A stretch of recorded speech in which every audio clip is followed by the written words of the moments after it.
सुबह का समय था। पूरे घर में रक्षाबंधन की तैयारियां चल रही थी। मिठाइयों की खुशबू रसोई से फैल रही थी और रंग बिरंगी राखियां थाल में सजी थीं। पूजा की घंटी की ध्वनि ने वातावरण को और पवित्र बना दिया था। रीमा बड़ी उत्साहित थी। वो हर साल अपने भाई रोहन को राखी बांधती थी, लेकिन इस बार उसका मन थोड़ा उदास था क्योंकि रोहन नौकरी के कारण दूसरे शहर में चला गया था और आ नहीं पाया था। रीमा ने माँ से कहा, माँ, बिना रोहन भैया के राखी कैसी लगेगी? माँ मुस्कुराते हुए बोली, बेटी, राखी का असली मतलब है रक्षा और विश्वास। भाई अगर साथ न हो तो भी उसकी भावना तुम्हारे साथ है।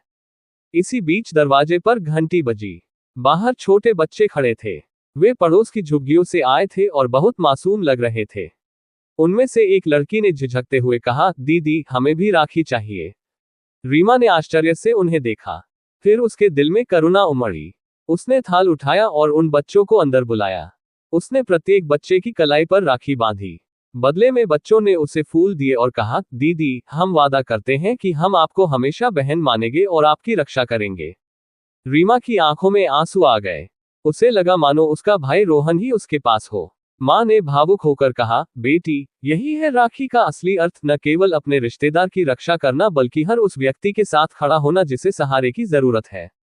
शाम को रोहन का वीडियो कॉल आया। रीमा ने उसे सब बताया। रोहन गर्व से बोला, रीमा, तुमने बहन होने का असली फर्ज निभाया है।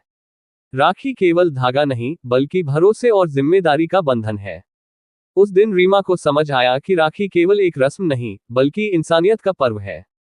राम एक छोटे से गांव में रहता था। उसका परिवार बहुत गरीब था। पिता मजदूरी करते थे और माँ दूसरों के घर बर्तन मांजती थी। गरीबी इतनी थी कि अक्सर घर में 2 वक्त का खाना भी मुश्किल से बन पाता। राम बचपन से ही मेहनती था। स्कूल जाने की इच्छा तो थी, लेकिन पैसों की कमी के कारण वह पढ़ाई पूरी न कर सका। वह सुबह सुबह अखबार बांटता और दिन में खेतों में मजदूरी करता।